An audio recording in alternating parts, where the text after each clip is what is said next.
C'est une toile de parachute récupérée à Rieucros, au terrain dit Pamplemousse. Quand, les maquisards avaient récupéré les armes, ils enterraient les parachutes pour ne pas attirer l'attention des Allemands. Mais comme c'était une époque où les tissus étaient rares, il arrivait que les maquisards emportent les parachutes et les jeunes filles du secteur se faisaient des chemisiers. C'était une photo avec des jeunes filles en 44 qui ont des chemisiers bleus comme ceci ou blancs. C'est vrai que c'est un tissu qui est très, très solide. Voilà. Bon, voilà. Quand tu veux. Oui, ça c'est encore du matériel de parachutage, mais en 5 éléments. On en voit ici 1, 2, il y en avait 3 autres au-dessus, ce qui faisait une hauteur d'environ 1 mètre, 1 mètre 60. Ça c'était la fermeture supérieure avec des espèces de crochets, qui se ravataient pour fermer. Voilà.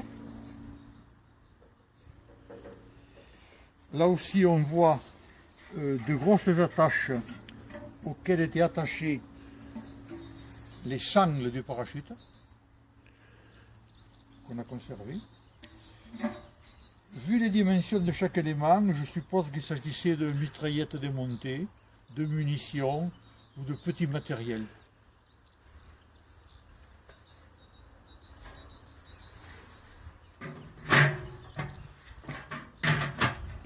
C'est l'enveloppe qui contenait une mitrailleuse, c'est-à-dire écrit ici mitrailleuse Browning, et on sait exactement la date à laquelle elle a été parachutée. Fin mai 44, toujours pareil, terrain Pamplemousse à Rieucros.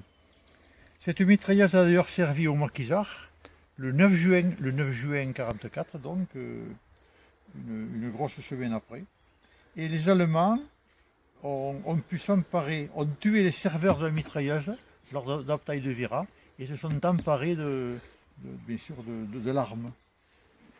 Et puis ça a été abandonné dans un coin, dans quelques hangars, et c'est Rémi Maury de Janiquet qui a récupéré ça il y a déjà une bonne trentaine d'années. On voit bien ici les crochets auxquels étaient attachés les parachutes. Ici, c'est une espèce d'amortisseur avec des fibres pour que en atterrissant, la mitrailleuse ne s'abîme pas trop. Voilà.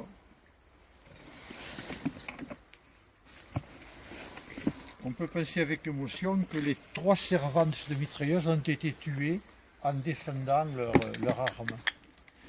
Les maquisards du coin disaient qu'ils ont préféré se faire tuer à côté de la mitrailleuse plutôt que d'abandonner l'arme. Ils ont quand même dû l'abandonner puisqu'ils ont été tués tous les 3. On a les noms de ces 3 maquisards.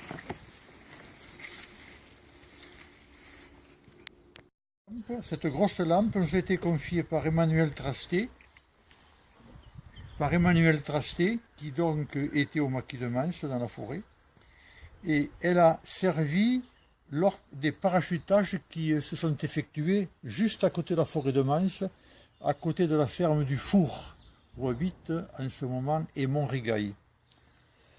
Alors, quand le pilote arrivait, avant de larguer les parachutes, il fallait que le pilote soit quand même sûr d'être attendu et d'être au bon endroit. Alors il y avait tout un code entre l'équipe de parachutage au sol et le pilote. Il faisait des signaux lumineux, cette lampe le permettait, assez puissante, et ces signaux étaient soit avec la lumière jaune, soit avec un cache rouge qui s'interposait ici. Il y avait d'autres types de signaux,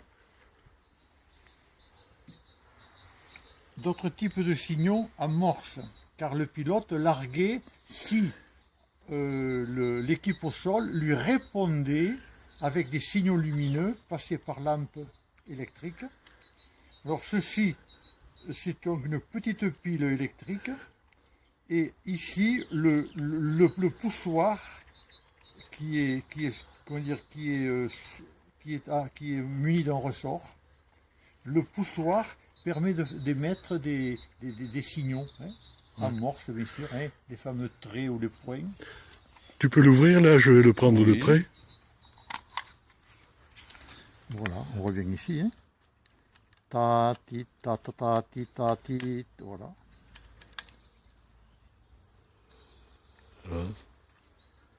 Et cette lampe est également équipée